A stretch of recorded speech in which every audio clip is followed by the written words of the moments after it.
right, Owen and Dara, I wanted to start off with just going right after it where let's pretend you got a rugby player comes in, American football player comes in, um, 220 pounds. They've been training for 5 years. Okay. I want to know, like, I wanted to dive right into this. What are you guys looking at, or how are you assessing? Let's say they email you. How would you assess an athlete like this who is in an open field? You know, they're going to have resistance. They need to be strong. They need to be explosive, but they also need to have that speed as well. How would you guys look at this specific athlete right off the bat and analyze, where to go with their training? So the first problem that we'd encounter usually is that when these kind of athletes come to us, especially in rugby, we not a whole lot of American football athletes to the same level of rugby players, but usually the issue is they're under some kind of time pressure. So they'll come to us and they'll have lost a pro contract, or they're just barely holding on to one, or they're on the verge of getting one, or they're in a semi-pro position, and then they're looking at trying to get to a better team or get back to a better team. So the ideal case scenario would be someone comes to us and they're 18 years old, they're a talent for rugby, they've had some reasonable level of strength and conditioning coming into this, and they're like, yeah, look, I've got a track way in front of me. These coaches or the scouts or whatever you want to call them, the academy has hinted that I'm going to be pretty good. Maybe I'm playing under 20s for Ireland or wherever you're from or wherever you're coming at this, and we could just plan out a couple of in seasons and off seasons. But unfortunately, what usually happens, you get someone and they're like, yeah, so I've lost my pro contract. I've had 2 ACL surgeries. My meniscus is barely hanging on. And then the ideal scenario is they're like, yeah, okay, we're going to try and add 20 kilos to your squad in 3 or 4 years, or 40 kilos or whatever that is. But in reality, the actual, what actually happens then is much different. Moving on then, after you've had that kind of initial talk about timeframes and what you feel like you need to do, or what the athlete has been told they need to do, most of the time they'll be coming in with some sort of baggage, as Owen is talking about. So that might be they've been told they're too weak, or they've been told they're too slow around the field, or they don't have the capacity when they're scrummaging. And then it's for either myself or Owen or a combination of us to start saying, okay, problem A is they're not making a big enough impact in collisions. Is that because they don't have the mass? They're not bringing that actual body mass into the collision? Are they not strong enough when that collision happens? So their leg drive isn't big enough, or they're losing position because their back isn't strong enough. Or is it a thing that they're not carrying enough velocity in when they're actually making the hit? And then it's kind of a thing of planning out. You can train them probably 3, 4, 5 times a week, however their structure is working out. And then if they need more mass, it's probably 8 weeks, 12 weeks of volume accumulation. Maybe they need more velocity, so we look at their actual body mass and figure out, are they carrying a lot of extra weight around, which is holding them back from getting those acceleration values up a bit faster? Or it might just be an actual tackle technique thing. So we're going to give them the strength to be able to maintain those positions they need to do, but also be very cognitive that they probably have other sessions or other coaches working with them on those techniques, and we're not taking all of their recovery capital and putting it into our programming.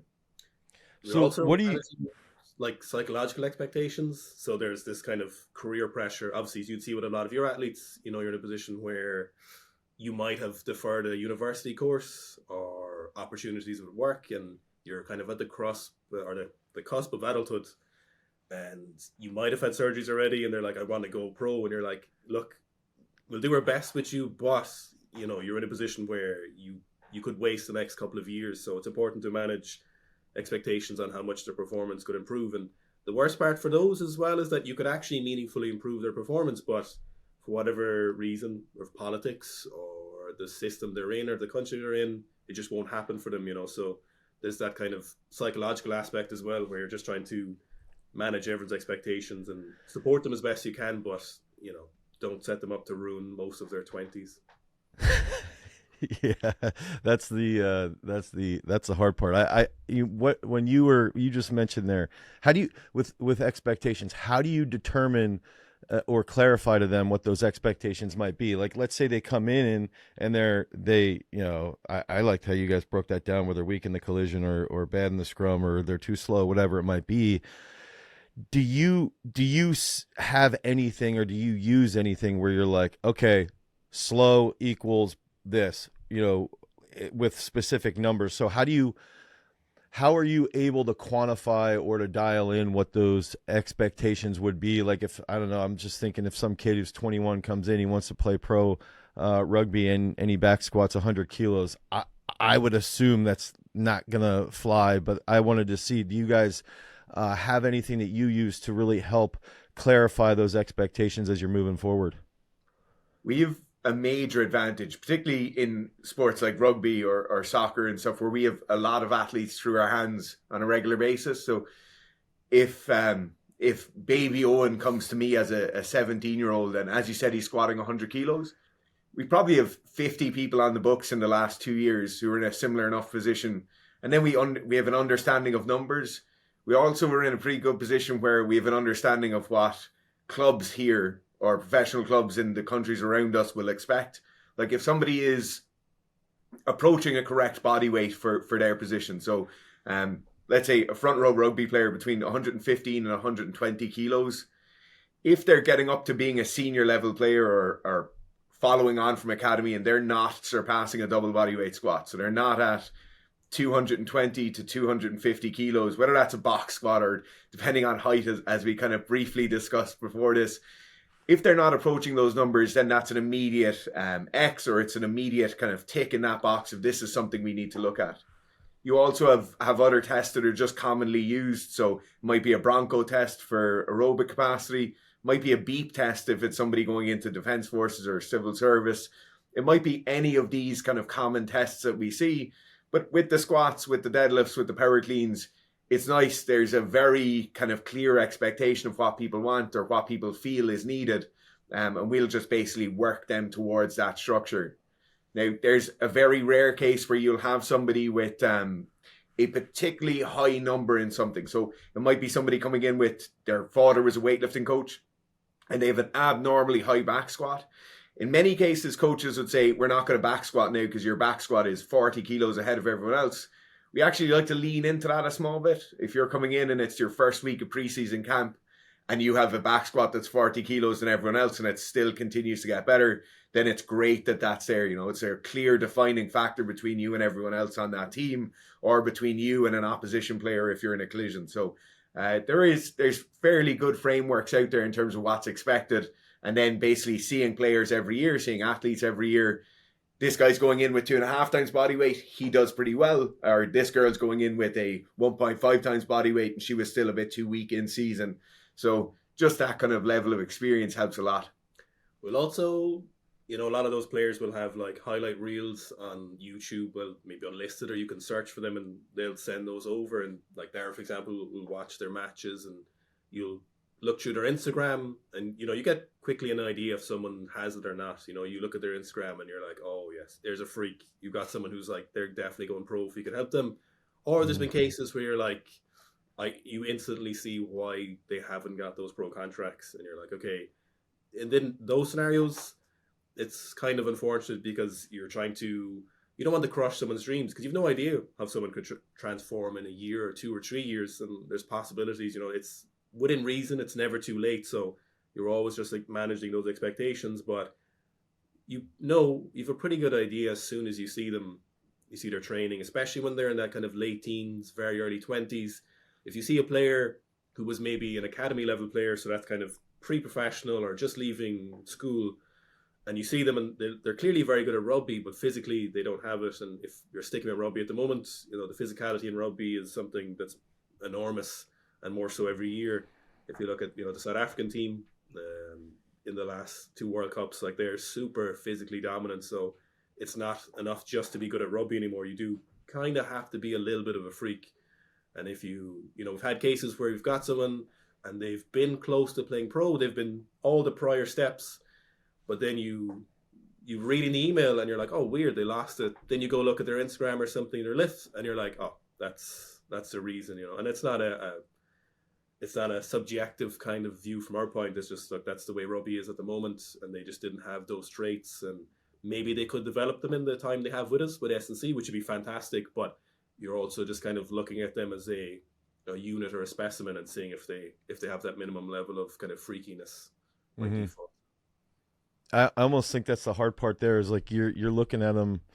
I mean, the way you sort of painted it, it's like you almost are looking at them as like a structure, as like an organism in a lab, and you're like, all right, well, it can this dude move or can this chick move well? Well, if they can't move, like, or they don't have size and they can move based off of these things, then that's an issue. What kind of tests? I guess I sort of want to beat this in a little more.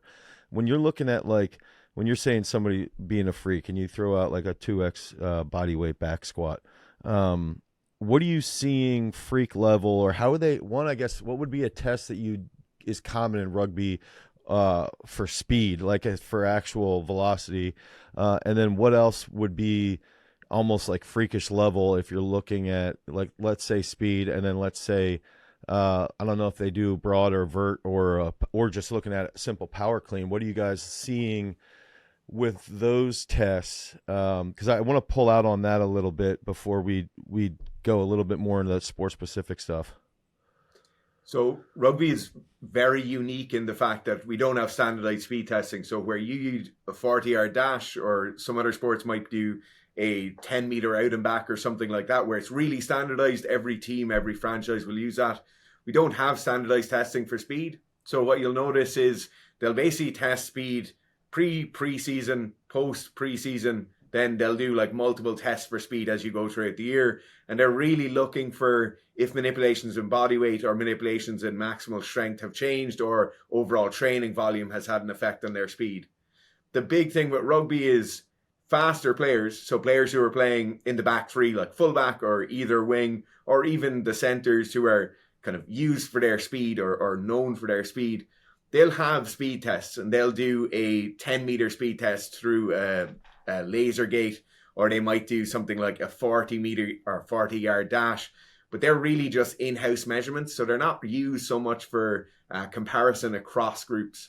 What you will notice, though, is look for speed with some endurance in it. So Bronco tests are speed with endurance, or mainly endurance with some speed.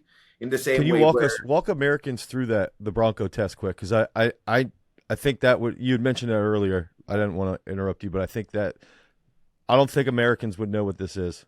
Okay, so a Bronco test is an incremental running test. So you're doing, as far as I remember, it's 25 meters and back, 50 meters and back, 75 meters and back, 100 meters and back. So it's running suicides for 5 sets. What you'll see, and like to give you a rough idea of time domains, slower end players, so what you'd see is like props, second rows, tight 5 players who will be 150 to 120 kilos, will be running that in around 5 minutes. So sub 5 minutes for a front row player is a really good time. Then as you get out into the backs, into the lighter body weight, faster athletes, you'll start seeing that creeping down more towards 4 minutes.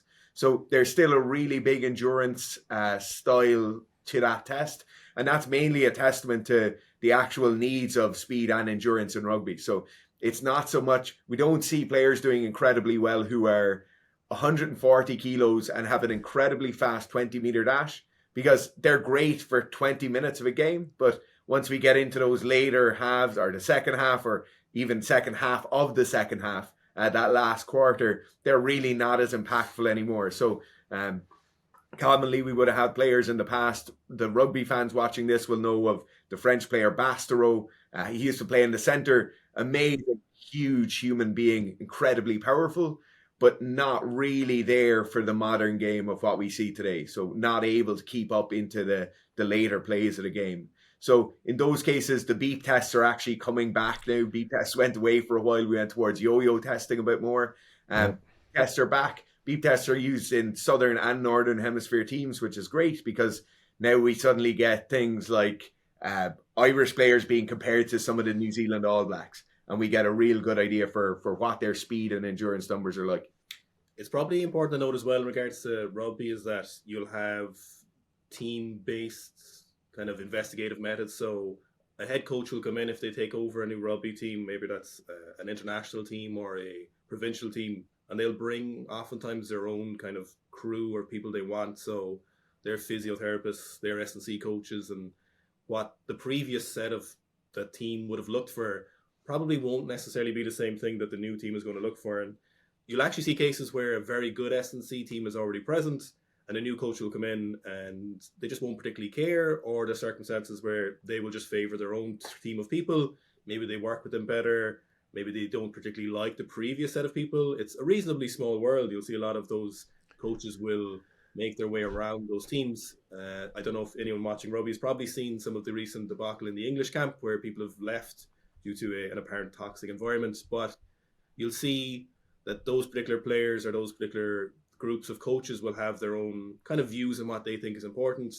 And then also you'll see that as rugby players get older, they'll lean less into the raw nature of their talents, their S&C kind of work, and the coaches will give them a bit more leeway. So if you're 20 years old, your early 20s, you better be displaying some freakiness, But if you're 33 years old and you've scored 30, 40 tries over the last 10 years, you're going to be given a lot more leeway in regards to what your body's going to be doing. You've been through a lot of car crashes, so the expectation on what you do is a lot different, and they'll understand that you're trying to make it to retirement, maybe 35, 36, without being absolutely destroyed, and still get some more games in. So, a Bronco score to that 30-year-old set, they're not going to be expected to hit that from 10 years prior, because they can make up for that in just being better at rugby if they have that minimum level of strength and conditioning prior. Yeah, I think that's similar with football, where you're looking at you don't know how well a younger kid's going to transfer onto the field, and those tests can theoretically at least guide you slightly. Whereas once they've proven out they can play, it doesn't matter as much. I wanted to see with that, like, let's say a young kid could go pro. I got two questions here, I guess. A younger kid can go pro. Let's say that they're the 110, 115, one of the bigger dudes. What would one of those kids power clean? Like, let's say they're 20 and they're on a path to go pro. Not that much. Not as much as you would think. So, if you look at someone like, is it Nick Chubb is like 190 kilo power clean? You routinely. That's what I was literally just going to bring that up because they just posted that, and it's like, you see college kids 21, 20. Saquon Barkley was 21 and could clean 405 in sneaks, and it's like that's what I was trying to think of, the relative comparison. Nowhere near. If you'd 120 for a nice power clean, maybe 130. Like 140 would be like, fuck yeah, that's enough for probably ever. Like if you're racking 140, that's not disgusting, then that's a good day, to be honest. Do you think? Okay, so like, I don't know the S&C in rugby as well. I got into Franz Bosch's stuff quite a bit for about, like, I don't know, 2 to 3 years. I was reading everything he was putting out, and I read his books, and then I read he had a book on running. It's literally called Running. I was just trying to make sure the title. And as I read some of his stuff and his agility stuff, I'm like, this is like overly complex. And then I started to see some of the stuff he was talking about, and he would almost like detract away from max strength and efforts like that. And I wanted to see your take on, like, because I felt like that got pretty deep, and I don't know for sure, but it felt like, to me on the outside, that got pretty deep into rugby, but it never fully took flight in the US. I think people would put it in on like passive days of training and maybe on days where they're doing like easy recovery days, but it never really like took off. And I guess I wanted to see like what that was like, or if that is still a pretty big stronghold, your guys' take and what you see from almost that style of training. So rugby S&C, let's put a bracket around this. Like Northern Hemisphere rugby S&C, or particularly Irish rugby S&C, tends to be very, very simple. You will have a coach, usually UKSCA accredited, and it'll be back squats, RDLs, power cleans, lots of bench press, but it's very, very simple. You'll have some variance across the team in terms of backs versus forwards. Maybe you'll have some variance in terms of forwards needing to gain weight massively and forwards not needing to gain weight massively. You might have a similar split across the backs, but generally speaking, very, very simple in terms of the approach to it. Now, I think the reason we don't get the same level of freakiness that you'll see with US style American football players or NBA players or whatever it is, where your college system is looking to develop an athlete to be at their absolute peak in their early 20s and then either go and play pro, which is 1% or less, or else stop playing sport. The system here is basically set up to get an athlete who is looking to be reasonably well developed by the time they're 19 or 20. So they're in a position to get something called a sub-academy contract or an academy contract, which will bring them through university years. So by the time they're 23 or 24, they're looking to get an actual contract. And then they're looking for that player to be able to play all the way into mid-30s, as Owen was talking about. So the level of development is far slower. Like, we're really not looking for players to be... There are some freaks out there who are box squatting 300 kilos while still in your version of high school or in secondary school. Okay, so you guys are saying strength and conditioning in Ireland is pretty simple for rugby in the sense that it's bench, squat, clean or deadlift. What is that, almost, I guess, sort of like coming off that Franz Bosch, what is S&C like in South Africa or New Zealand, these other parts of the world? You've asked a very politically strife question there with regards to what certain other teams are doing. So I don't think we won't step on anyone's toes, but there's different happenings in different countries, and nobody's innocent, I suppose, but there's a tiny awakening, I suppose, in regards to rugby. So it's a very interesting sport, and it's similar to a lot of other sports. And there's this. I don't even know if we want to. If you want to get a lot of let's go all in. Do you mind on your? Well, look, I don't know how to phrase things as nicely as possible, but there's lots of PDs in rugby, okay, and we've talked about this before, and we're not saying anyone is innocent. Absolutely, nobody is innocent. No country is in any way innocent, but Ireland aren't the only people. So if you say this as an Irish fan, right, you're seen as bitter because South Africa won the last two World Cups. Ireland would have been ranked number one coming into the World Cup. Now, what do you think of rankings is obviously a different opinion for rugby fans or whatever. But so it's not specifically the S&C is largely different. But what you could do is go look at the schoolboys playing in South African rugby, and they've is it six? They've 600 professional contracted players, and you should see. These would put these teenage NFL players to shame.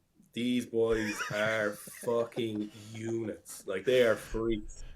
Yeah. And you see them next to other teenagers. And look, we know people who've worked in South Africa. And it's not, you don't have to guess very hard. You don't have to be, and I'm not saying there's not teenagers in Ireland and rugby not taking SARMs or in New Zealand or anything like that. It's just, there's definitely a development in the last few years, and it's worth, if you haven't seen rugby, if you're not a rugby fan, it's worth going YouTubing South African schoolboy rugby, and you'll be like, where are the schoolboys? Where, this is a wrong video. Yeah. This is obviously the senior team, because they are monsters. Absolutely just freaks. The other thing South Africa have, which is why you might have such a stark contrast between what you see coming out of their school system versus what you see coming out of other school systems. South Africa have a thing similar to the US where players are very much looking to peak at that 18, 19-year-old level. So it's really important to get contracts or to get academy contracts or to get the ability to go to university. In Ireland, we have most professional rugby players go to private schools. So they're paying tuition every year to go to private school, which means they're coming from a certain level of means where that's not as much a concern for them. The other thing is university education in Ireland is virtually free. So a scholarship to university means nothing. It's worth €2,000 per year maximum. So it's not a thing where as a schoolboy, you're really defining your future ability to make money or to play ball professionally by being a freak and squatting 250 kilos at 17 years old. Whereas in the US, massive financial gain by getting a full ride scholarship. In South Africa, incredible financial gain and incredible change to your life by being able to go play professionally in South Africa or go to a different country and play. And so I think that is another reason we see that contrast. And we see all the other things Owen is alluding to there, you know. Like, just to clarify, because rugby fans are very interesting, but South Africa are the best rugby team at the moment. They've won the last 2 World Cups. You know, they've played the best rugby. They won those World Cups. Their team very consistent between the last 2 World Cups. The same team will probably be largely similar for the next World Cup, and they'll probably win again. There's a massive chance. You know, and they're the best at rugby currently. So it's not that I'm saying that this is the only reason South Africa are winning World Cups. Like, they are very good at rugby. They have a system. They put a lot of work into their system. There's lots of young boys and men committed to that system. It means an absolutely astronomical amount to these players and to the whole nation of South Africa for them to win the World Cup. Like, this is a nationwide thing. If where they win, it is a massive event. You know, you need to watch. Razzie is their coach. His nickname. You should go watch some of his videos on YouTube where he's talking to these players and he's like calling them liars. And he said, he's like, you told me you'd play hard today, but it didn't look like it. Like, you lied to me. You're lying to your families. You're lying to your wives. You're like, your children at home watching you and they're disappointed. You know, they're no joke. You know, they're the Bulgarian team, not for other reasons, but that commitment, like, that is, they're all in for rugby, you know, and they're reaping the rewards for that as well. You know, I'm not saying that they're the only people who are doing other environmental factors. You know, everybody's a large portion of it. The other interesting thing about rugby is that a lot of international sports, you can't get to the cost without being on PEDs. Look, weightlifting is an easy one. You can't win in gold medals in the Olympics unless you're probably on PEDs. I think that's even on the women's side. That. Weightlifting fans won't deny that. But do you think even on the women's side? What's that?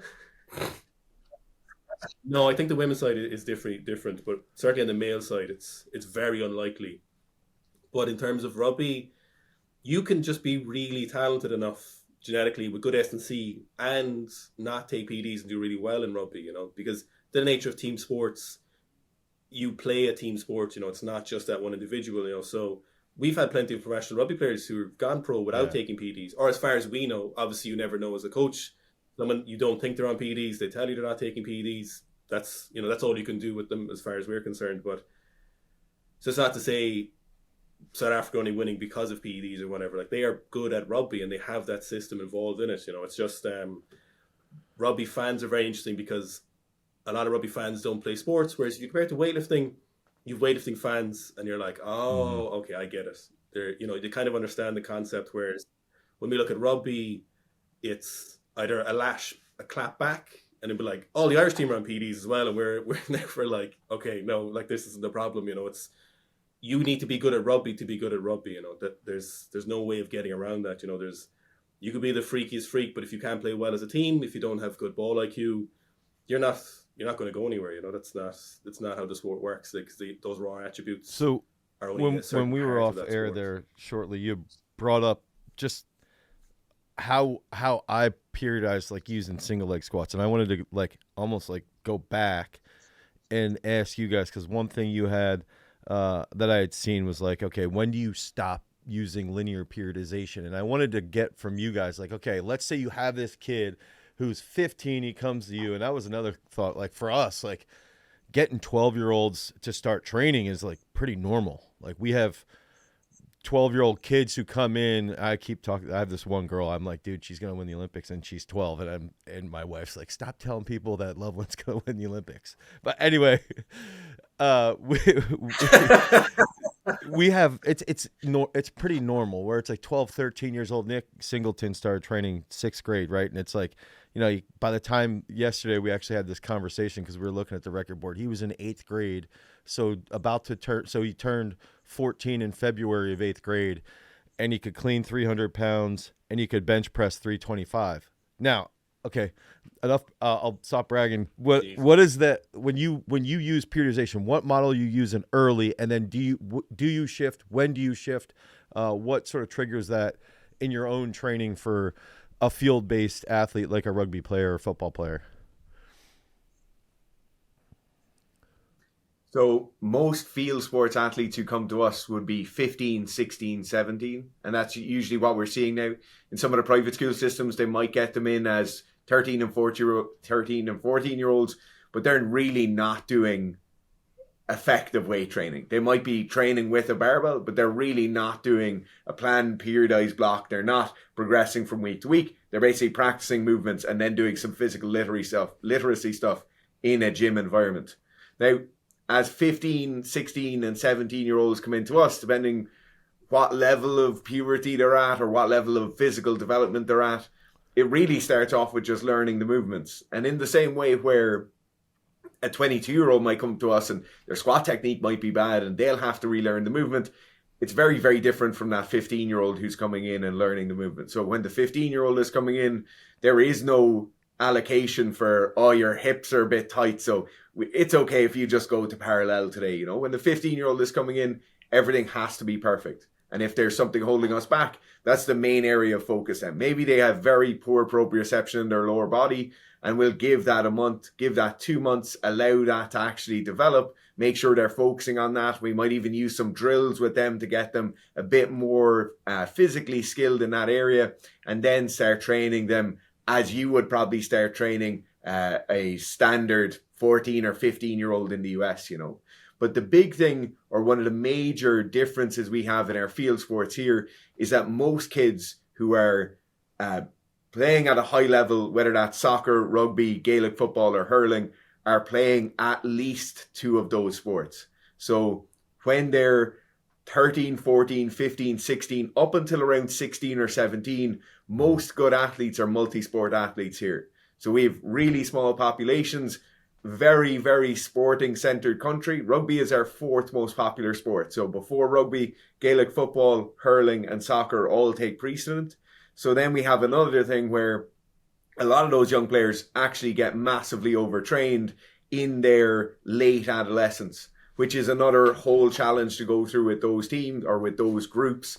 And so then the conversation very commonly happens, can we get them to learn the movements, and then how far or how aggressively can we actually push them? Because if once again baby Owen is 17 years old and he needs to get his squat up by 40 kilos, we know we can do that with probably 3 days per week of training, but it's going to be incredibly hard to do that if baby Owen is playing rugby and soccer, and then for 8 months of the year he's not playing rugby, but he's going to be playing hurling instead, you know.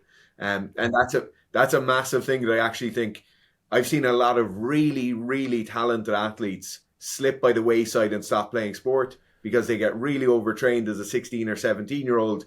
They're trying to keep all the coaches and all the parents happy, but you can't do that. You know, if you want to actually properly physically develop, then you have to. What do you think? What do you think that age is? That's a huge discussion for us. Is like when do you go from, you know, so we have a lot of data with athletes here where it's like, okay, this is when they're playing 5 sports. This is when they play 4. This is when they play 3. This is when they shift to like 2 with one big buy-in. And I guess my question is, how do you guys see that, or where do you see that being like the prime spot, like that the prime age to go down to like, hey, maybe we should just focus on from instead of 4, maybe 2 or whatever that might be? I suppose 16 is probably a decent age for a lot of sports where you should really be looking at dropping everything else if there is a chance at professional sports. So if that athlete wants to actually go ahead and do that. So if you're talking about rugby again, you know, they're probably going to be looked at from that age, maybe even a little bit earlier. But then when you're looking at getting a pro contract, you could be looking at something around 19 or 20, depending on what kind of contract they're going to get.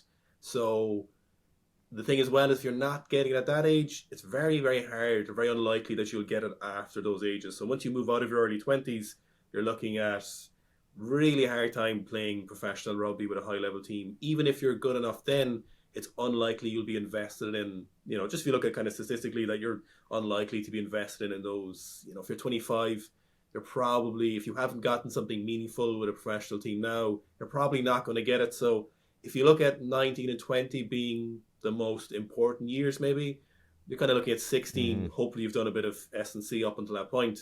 And so then you're looking at, you know, maturing over the next 3 years, you're looking at continuing your S&C development.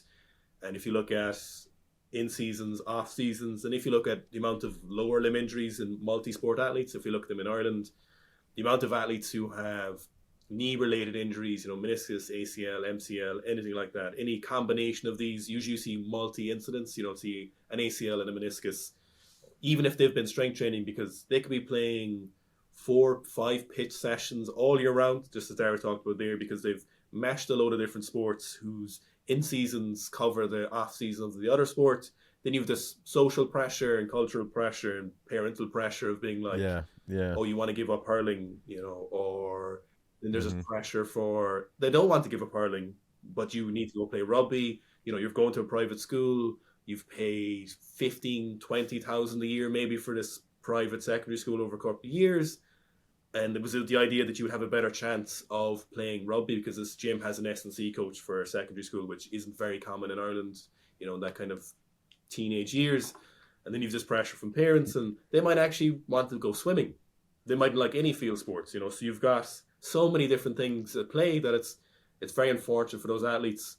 So rugby's probably getting better. It's probably pulling away a little bit. The other sports are probably getting a little bit better too, but you still have all these aspects at play. So if someone looks like they want to go pro or they could go pro, you're kind of looking at 16 being the sweet spot where it's like, okay, we really need to be forgetting about these other sports if the highest level is where you want to go. Before that, there's definitely benefits to playing multi-sports. Yeah, I think it's an interesting, like, it's like a shift. There's like, I think people see it like, oh, we got to play 12 sports until you're 20. It's like, dude, it's like it's a very interesting shift where it goes from like, this is really beneficial to like, this is horribly detrimental if you continue.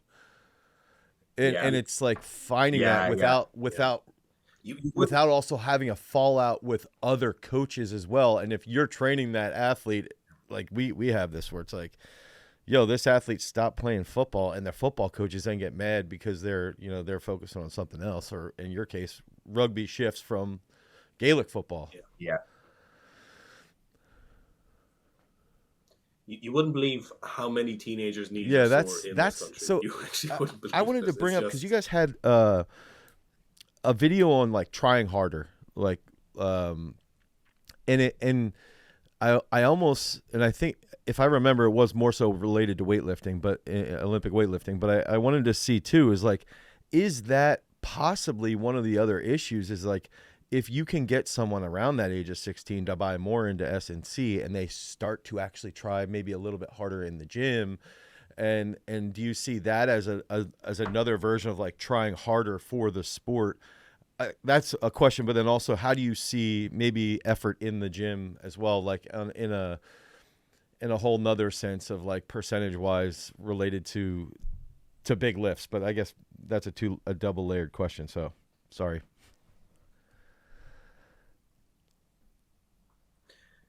So, when you've got you've had plenty of freaks come to your gym, the S&C just makes the best better, but we kind of categorize it in kind of brackets. If you're at the bottom of the average athlete bracket, really good S&C can bring you up to the edge of your bracket, but it's just never going to make you a freak, and it's probably a bad business decision to make to say that out loud, but that's kind of the reality of it. If you're bang average at the moment, whether that's average across just every teenager your age, or if it's across the semi-pro or pre-pro players, it's probably not going to bring you to the next kind of stratosphere of being a professional athlete. It's super valuable for both of those athletes. If you're an average athlete, it can make you a really good average athlete or even above average, but it's never going to take you from, or at least from what we've seen, it's never going to take you from being an average athlete to that crazy freakish level. I think that the genetics always kind of make themselves apparent with the training. S&C for both of them is supremely valuable, without a doubt. We were talking off air that it's still a thing for some coaches that strength training is an issue. Our idea is that obviously you're doing S&C, it's the rest of the stuff becomes important. Then it's almost like S&C would be a non-factor. Like, why would you not be doing strength conditioning training intelligently in your training? Like, it's a bare minimum at the right times of year, with the right load management, with the right exercise selection, of course.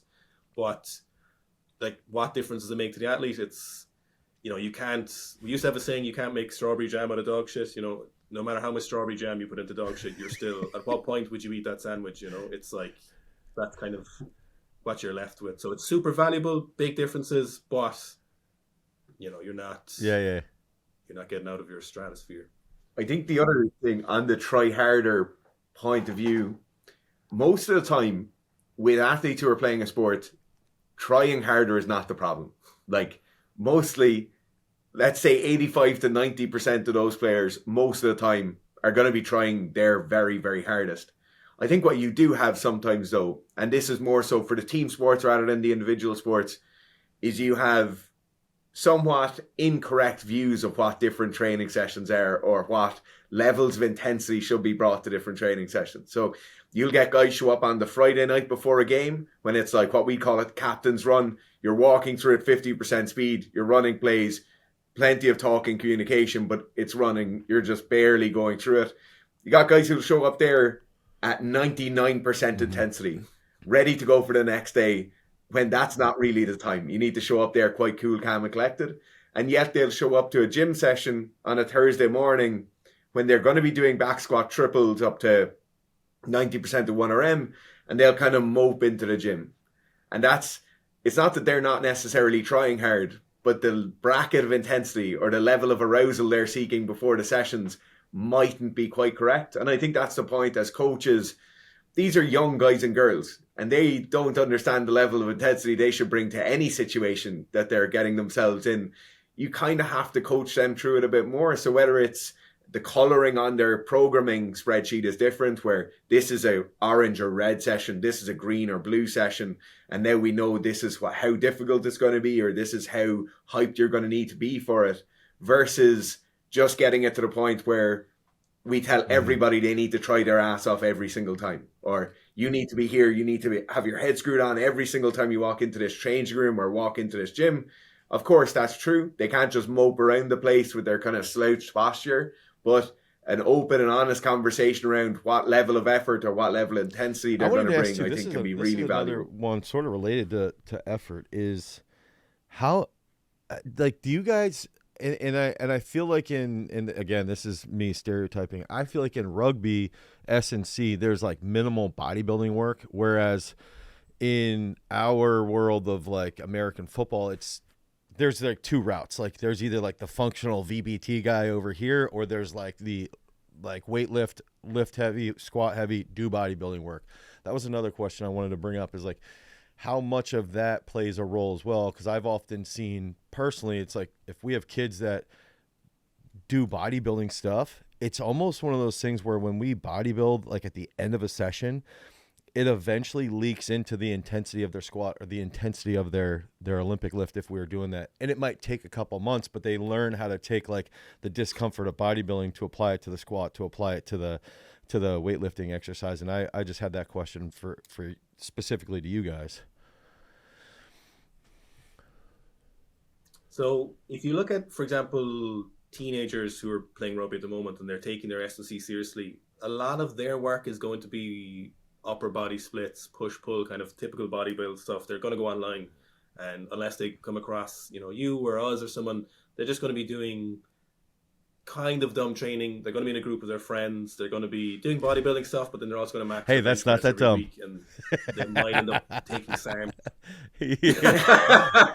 That's really smart for the training, So they'll do that kind of training. Then you'll get to the professional side of things, and like in a big team environment like that, you've 50% of players who are bought in, they want to be in the gym. There's another 50% of professional players who are like, fuck, we have to go to the gym again this morning.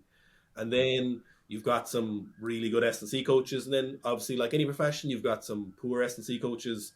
And it depends on what they're buying in. A lot of stuff in rugby is positional as well, so you'll have the coach and they'll say, okay, this off season, this summer, you need to be 10 kilos heavier, or to that other player, you need to be a certain percent faster. And there'll be decisions made by those coaches. And then it's usually looked at as kind of mass rather than hypertrophy phase. So it won't be specifically that you're going to be changing your training so much. Usually what we'll see is just kind of a caloric change, gaining weight or losing weight, depending on what's going on there.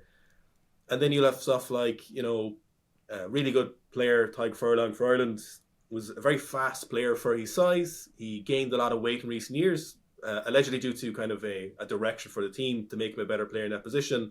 And looking from the outside, people would say, oh, he's gotten slower, he got too heavy. But he was coming from a position where it was better for him for that position, or that was the goal, So you'll get directives from coaches, and then usually most people's S&C on a team will be pretty similar. You know, a really good video if you want to see what a typical S&C would look like is if you look at the Bristol Bears YouTube. They've put up a couple of sessions in recent years, which we think is very good. In the last few months, if you look at the All Blacks New Zealand team, they very frequently put up gym sessions over the years, and by and large, they're pretty solid gym sessions. So they're worth looking at. And most of the time, you'll see people singing from the same hymn sheet. So everyone as a team will be doing similar stuff, and there's psychological benefits to that Darren might touch on, where it's good for everyone to be doing the same thing. It's motivating, especially motivating for those players who don't want to be there, who love the game of rugby, but like doing those gym sessions in the off season, they don't want to do a 10RM. They don't want to do their Nordic curls. They don't want to do any of this stuff. You know, they just want to finish and go play ball later because they love rugby, which is why they're playing professional rugby. So it's good that everyone's doing that same session. So while you might lose some individual performance boosts, it's probably better as a team environment that everyone's kind of doing the same program. It's a team sport, and you want those gym sessions to be cohesive. So everyone is, you know, if everyone's a pretty solid stake in the team, if everyone's got their contracts, no one feels like they're super vulnerable, if everyone's bought in on the coach, like you'll hear rugby players talking about the head coach as father figures. You know, there was a recent coach in Ireland. He's gone to Australia, Joe Smith. Multiple players described him as a father figure on the team, and that's the kind of buy-in you get from these players and how much passion they are. So when you're going to the gym, you don't really want one player off in the corner unless they're injured, you know, doing 10 sets of bicep curls, because everyone else is going to do with them or vice versa. So you'd see team environments will be pretty similar for similar program, and to be honest, we'd largely agree with that unless there's something really specific needs to change. It's probably a better way of doing it. So you'll generally see this kind of template going through, and then you'll have, you know, your interns, S&C coaches, and your assistants, and you'll see this kind of lineage a little bit as well. So it gets pretty cohesive. So in terms of bodybuilding stuff, I suppose it's most of the season, it's pretty general in the off season, and then in the in season, you're looking at just stopping the decay of your fitness. So don't fall apart too much by the end of the in season. Like, make it to the end, because rugby, vicious sport, very outrageously hard on the body for that season, even at the amateur level.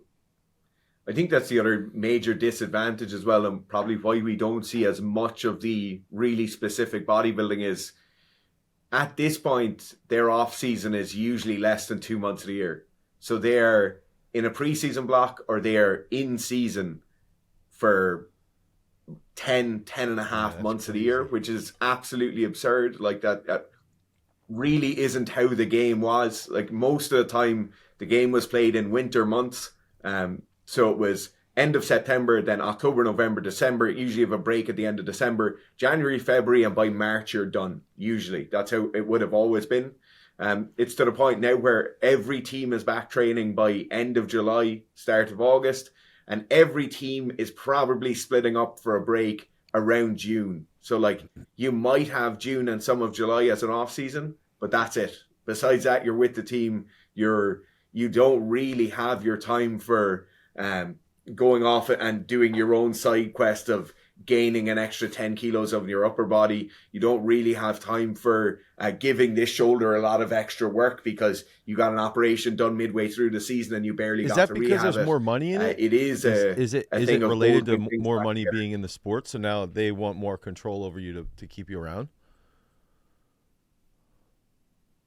Oh, There's not a massive amount of money in it, but the money in rugby is okay. Like, you make the same money playing as a professional rugby player in Ireland, unless you're in the top 10% of players.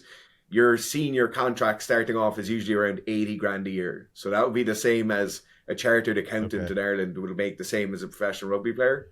Which, it's a good wage, make no mistake. It's definitely good money. People aren't complaining about it at all. But I think a major aspect of it is, as you said, it's like control. Like, the sport is hard enough. For those 4 to 6 weeks of an actual off season, most lads go on holidays for 2 weeks.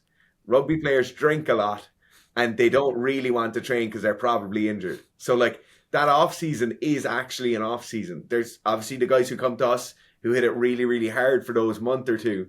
But a lot of the time people are just sitting at home, taking a bit of a chill out. Maybe they'll do some extra aerobic work. Maybe they'll do some strength training if their strength has lagged behind.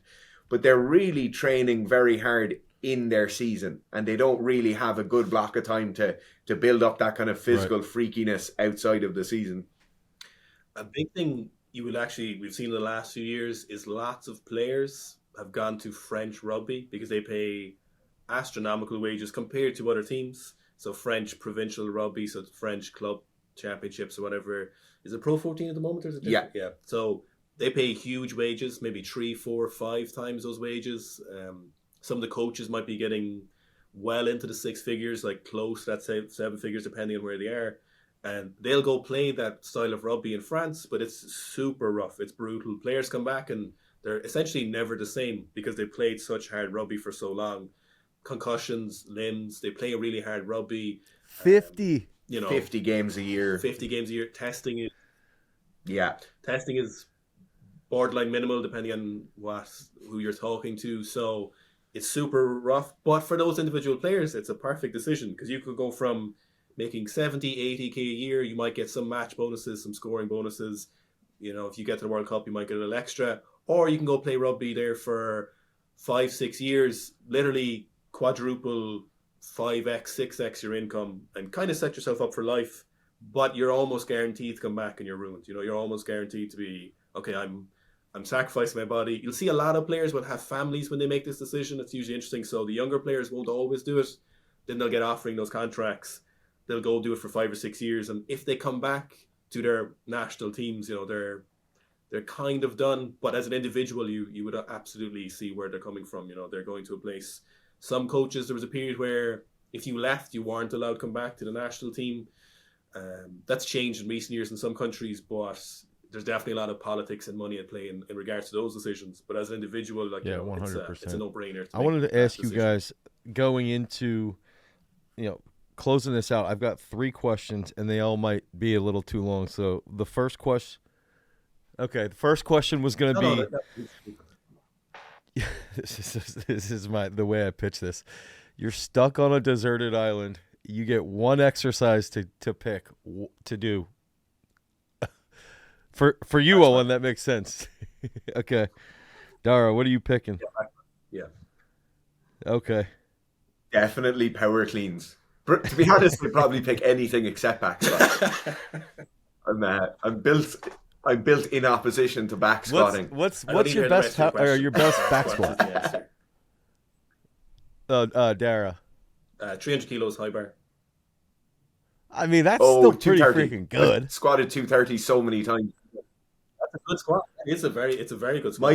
My major holdback is the last 4 times I've squatted 230, I've been in a training block to do 500 pounds and sub 5-minute miles in the same day. So every time, obviously the first time I did 230, I was 110 kilos, just squatting and fat. Whereas now the last few times I've been trying to be as light as possible and then trying to run a sub 5-minute mile in the same day. So I feel like the next big squat block I do, I'll probably do something a bit more decent. But okay. No, I haven't done it yet. I have run sub 5-minute miles, but I haven't done How the do you 500 set up a week pounds of training and sub 5 in the same day yet. For running the mile? What would your mileage be versus what are your like threshold days? What do you do in a week? Speed day. So the last 2 blocks, last 2 blocks I've done, the squats is just squatting twice a week every time. That works basically the identical program I do every single time.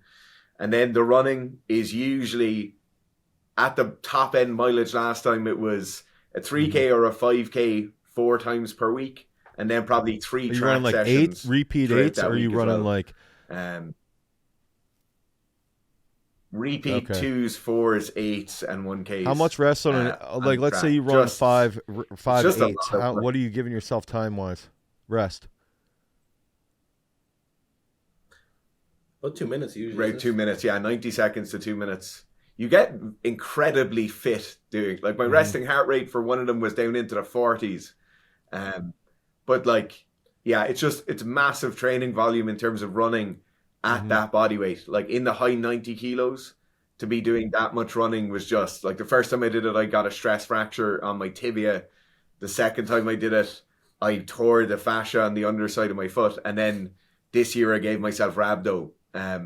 I'm So it's into. just So I've a run 2 lot. marathons, and I'm listening to you talk about this. And I actually just watched a video last night of a guy timing his mile.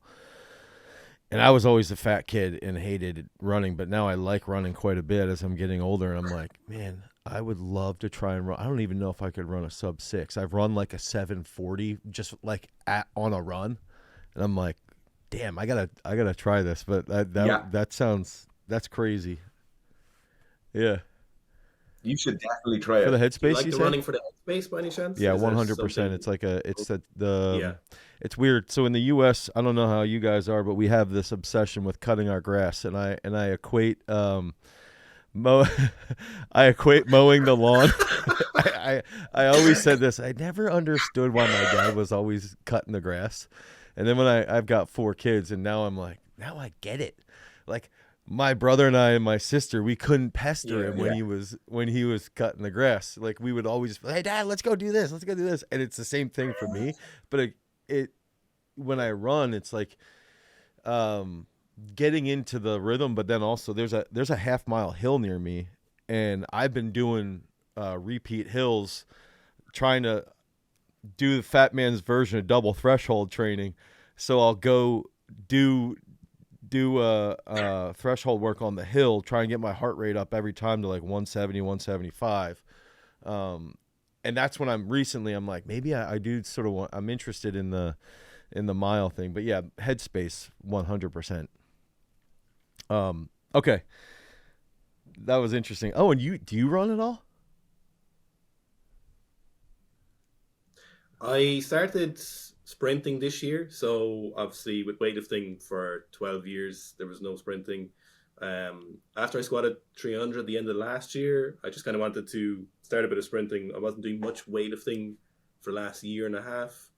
I started the year with a 6.23 40-yard dash, which is abysmally slow, but I got down to a 5.1, and then the week later I broke my foot doing jiu-jitsu, so I was hoping to get to a sub like maybe 4.8 or something as a 40-yard dash at 100 plus kilos while squatting, 270 pretty casual, which I was on the track until a 16-year-old broke my foot. But I'll get back there next year. So sprinting, started off running like a fridge or a truck, as mobile as you'd think I would be. Got really nice towards the end. And I remember the day, like it was like 3 days before I broke my foot, I was like, this finally feels like I'm kind of 18, 19 again. And then gone. So it's funny how good your plyos and sprinting got incredibly quickly. Like considering Owen's weightlifted for so long and been like literally the Irish fridge. Like you wouldn't think those transitions happen that quickly. And next thing it's like 4 months in, you're like, oh shit, that looks like fucking track work. That looks great. The best near triple body weight back squat and high bar is probably the best thing I did for my plyometrics. That's huge. Okay, rep schemes. Give me one of your favorite like rep schemes. If we're thinking either maybe one of you guys for strength, one of you guys for size. For strength, our big thing, and I know Owen would say the exact same thing here, our major thing is accumulation of volume. So let's just take the back squat to keep it on the same thing. We do 10s and 8s for the first 3 or 4 weeks of most blocks. So 10s and 8s, usually starting off with kind of 2 or 3 sets, building that up to the course of 5 sets of 10, 5 sets of 8 by the end of that first month. Then we transition into our 6s, 5s, and 4s. We tend to stay in that for whatever length of accumulation phase we do. We tend to mirror that with that kind of intermediate phase. And then we tend to keep that volume very, very close towards the end. So if I'm 4 weeks out from peaking my squat, I'm still going to be up around 5s and 4s. And I'm really not dropping down to those singles until I'm around 3 or 4 weeks out, at which point we'll do some triples, maybe building up to 1 triple in a session rather than doing 3 sets of 3, triples, doubles, and then singles only really come in at the very end. Then for those last kind of maybe 5 sessions out from that max, you might get someone to do 3 singles or 2 singles. But that is the major thing. If in the last 10 years of the Road to Anywhere squat program or any of our kind of squatting programs have taught us anything, it's at keeping that volume, doing more volume and keeping that volume closer to the end makes the biggest difference for strength building. For hypertrophy, like we volume, like anything less than 8 is just probably not something you're going to see unless it's a movement specific. If you're doing pull-ups, most people can do sets of 8, but if you're really looking for gaining muscle mass, like we really subscribe to the multiple sets, 8s, 10s, 12s, maybe even 15s, depending on what they're trying to do. And I know the current culture of bodybuilding training is that science-based versus Mike Menser and those YouTube shorts and stuff, and they're probably right to be having those arguments if you're looking for that last 1 or 2% for muscle mass gain. But when you're looking at from most of our athletes, none of them are hypertrophy based. We don't have any bodybuilders. We don't deal with any bodybuilders or physique-based people. So everyone else is trying to do something else or trying to gain muscle mass to get back to something else, or they're trying to do it at the same time. So we're going to push the 10s close to failure at certain points. You're not going to, it's not going to be super easy, but for most of the time, and the way we'd interpret the research is that the volume is the main driver. And if we can get 90%, 95% of the muscle mass we would have gotten from easier training, then we're going to do that for those athletes. And you're going to stick to 8s and 10s, 5, 6 sets, depending on what you're doing. The South Korean Weightlifting Federation did a study last year. They published it, and they looked at 18 of their professional weightlifters, and they looked at basically low volume, high intensity, or high volume, low intensity, and they saw better gains with that high volume and low intensity, better biochemical recovery markers. They looked at a lot of different things like creatine kinase, cortisol, all those things to see what the impact was for their athletes. And they saw that higher volume and low intensity was just better. How are they defining low intensity? The South Korean Yep. weightlifting, how was the low intensity defined? I'd have to go back and look, but it was pretty low in regards to their. It was like 70% of 1RM or less, wasn't something it? like, yes. I couldn't give you exact numbers now because it's been a few I'd weeks. love that. Paper, Yeah, but, I'd love that. I can send it on to you because I think a lot of people. But that's what. I guess my only hesitation is like you're saying low intensity, and they would say, let's just say they say 70 to 80%, 85% of their reps are between 70 and 80%. You and I might see that, that's pretty low intensity, but then I think this does go back a little bit to the effort where some people are like 70 to 80% for that much. That's killing me. So. Yes. Yeah. And like, that's kind of on, like if you can do 30 push-ups, doing multiple sets of 10 or 12 or we're closer to like 18 or whatever, it might seem like a higher percentage, but it's not that fatiguing. But if we do all our push-ups to failure and all our dips to failure every session, and we do our biceps to curls to failure, and we're doing our RDLs to failure and our hamstring curls, like that's so unfeasible for an athlete to do if we're looking at the near failure side of things. Even if you're not going to failure, but if you're 1 or 2 reps, how many weeks can you do that for? How feasible is that? You're not going to be able to do any skill work, any speed work. You're not going to want to do any strength work. You're not going to be able to do it meaningfully. Like you're going to have so much systemic fatigue that it's, unless it's for a really short period of time, it's just not practical. It might not be the best. Okay, so before we go into, I wanted you guys to let everybody know where to find you. The last question is books. Give me one book that you are like, this is my book, that it's like, I love this. It's where a lot of my influence comes from, or anything along those lines. Or just like, yo, this book's really good. Everybody should read it in regard to the strength culture. Yeah, you could. I guess. Can't say Lord of the Rings. So. For me, probably any of Medvedev's stuff or Vershansky's works. I think they're really wordy. They're really annoying to read, but a lot of the stuff holds true. So they're kind of probably with my go-tos. I'll go for a slightly different skew on that, and like for a book to give people an idea of professional sport, and the background of it. 7 Deadly Sins, the book about the chase of Lance Armstrong. It's incredibly interesting. What's his writer's name? David Williams. Oh, so maybe that's I think it is. I think that, leaving doping aside, right? I think the world of elite sport and the world of professional sport is a world that obviously is behind the curtain that most people never look into. Mm-hmm. Yet we all absorb sporting stuff, sporting literature, sporting media all the time. And then people are having conversations around sport like Owen said earlier, this guy gained some weight and he's slower, he's a worse player. You don't really get an idea for what sport and what that life looks like. And I think that book gives you an insight as to how difficult those worlds are, I think people on the outside have this vision of grandeur, and that's actually what attracts the athletes to come into it. Is it's like, this is going to be everything I've ever dreamed of. And then when you're in it, it's so hard to alter your path and to get out if you realize like how grinding it is, and your identity is so attached to it that it's like, this is my only option and I'm just going to keep going. Mm. And you get to this point where it's like, well, now I have to make another sacrifice of, do I want to go on the gas like everybody else or not? And if you're not already on it, and yeah, there's it's such a multifaceted dilemma, I guess. Yeah. I ran into that problem. So when I finished university, I'd been to European seniors, European juniors for Ireland, and I finished my degree, and I was looking at working in the pharmaceutical industry, or was I going to pursue professional weightlifting? I would have been 20, just turned 21 or 22 at the time, and we were kind of close to starting Sika Strength, and through various means, there was kind of 2 countries who offered for a chance for me to come and become a professional weightlifter. But the implications was, obviously, it's like full gas, as you say, like balls to the walls, put up some big numbers. But I was like, does that? I just we were kind of discussing at the time. One of them was somewhat unexpected, and it was just like, there's just no way. Like that would be a horrendous lifestyle. It'd be so expendable if you got injured. Those 2 countries, I didn't even speak their language at all. And it's just like, what? We'd started Seeker Strength at that time as well, so we were like, this seems. I think What's so interesting about this is that I've been in weightlifting pretty heavily.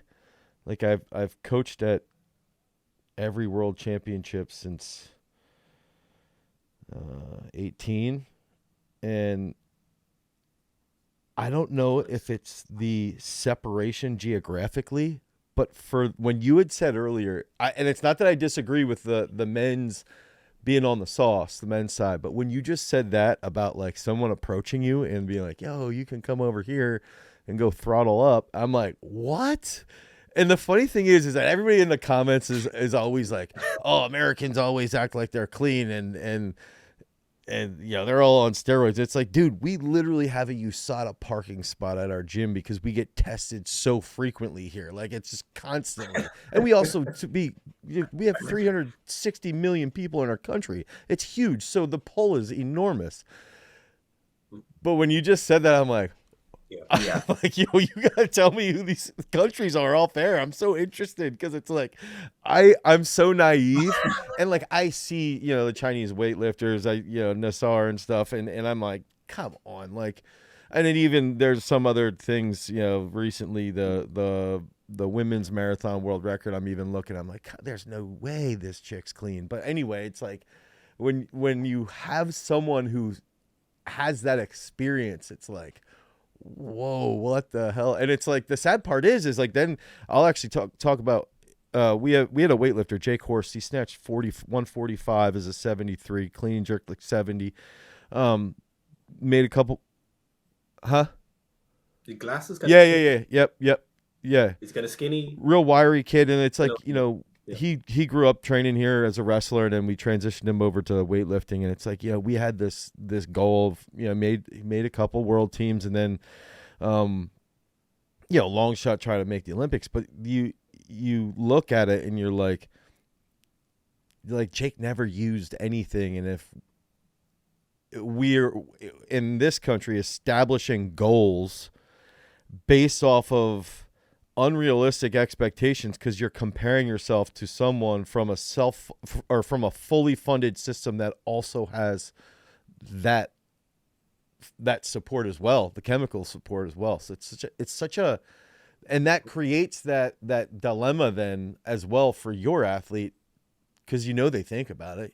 I have guys that are like, well, what do you think would happen if I would do this? Like some of my discus throwers, what do you think would happen if I would go on the sauce? Yeah. It's like, dude, you throw 15% farther, probably 10 to 15% based off of some of the evidence from recent drug tests that are positive. And you look at the track of the improvement they've made over the last year and a half, 2 years.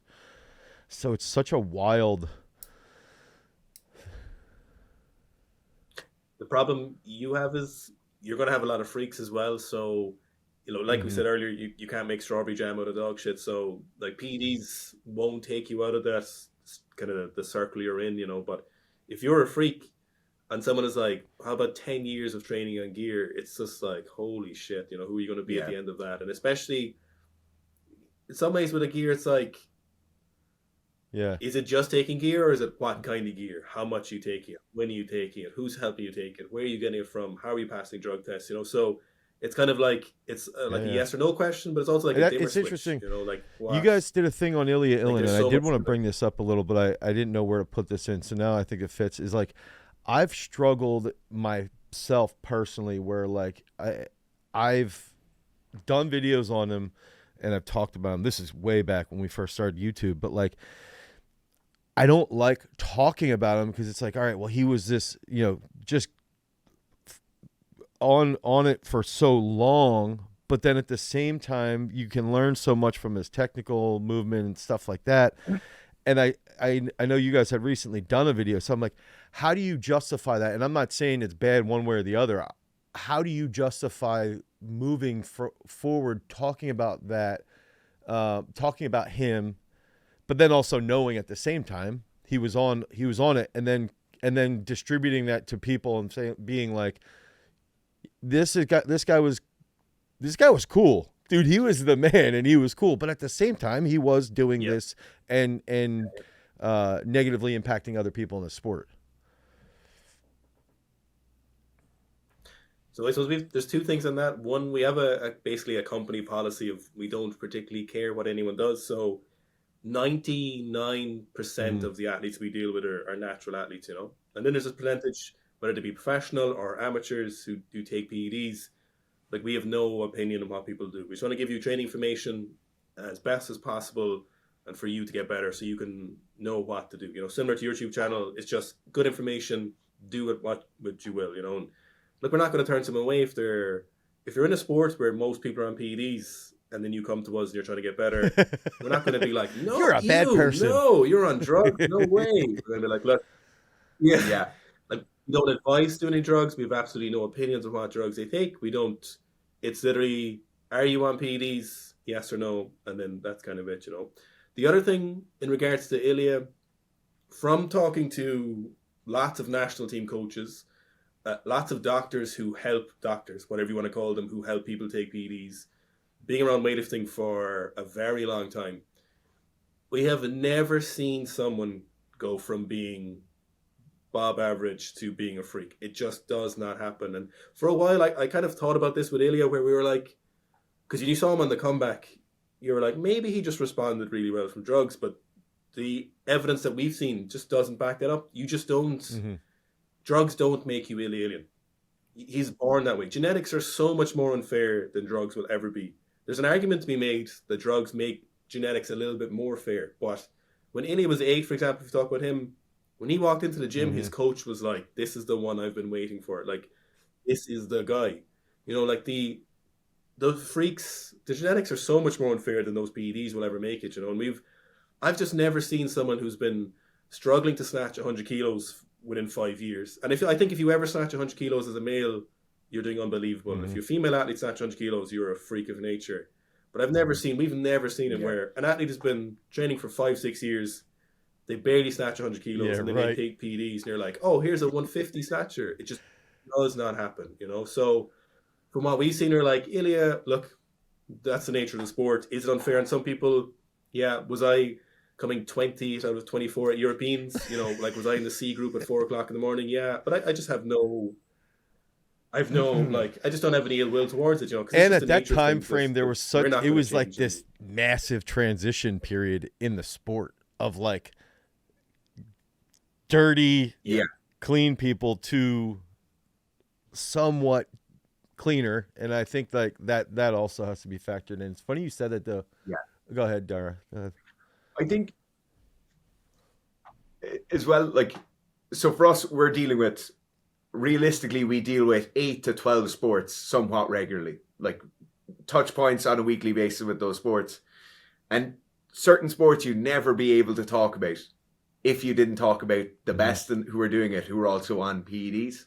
So like, there's just certain sports out there are synonymous with it. And the other thing is like, from our point of view, is PEDs are banned substances because people decide that they're banned substances. Yet, I wouldn't come into the gym and say, arbitrarily say, that person's using caffeine, and I know that caffeine gives that person an advantage. So then suddenly their technical model or their form of progression or their ideas around it don't make sense. And there's whole brackets of athletes and whole brackets of sports that we just wouldn't be able to talk about if we didn't have that policy of kind of like, it's none of our business. We know what we know, but this is what we're going to talk about on their thing. Like this, we're talking about their knee tracking in their squat, and we're talking about their sweep back as they pull the barbell off the floor, not specifically talking about the fact that they're on drugs or not. I knew it would be like a pointed question, but it's very clear. It's like I don't know. What are you going to do? Never talk about a sprint cyclist or an endurance cyclist or a triathlete or whoever else it might be. Even Barry Bonds is the greatest baseball player in the U.S. of all time. And it's like, what are we going to do? Not say that? So, yeah. Yeah. You get people the odd time in certain sports where the PED thing isn't, talked about a lot, where it's very clear that's going on, and people will ask us, and we're not snitches. Like, this isn't... this is not... All right, so where can everybody find you guys, your content, and where you exist? Sika Strength Instagram, Sika Strength YouTuber, number one. All right, so they can click on that down in the description. Thanks, guys, and we'll talk soon. Peace.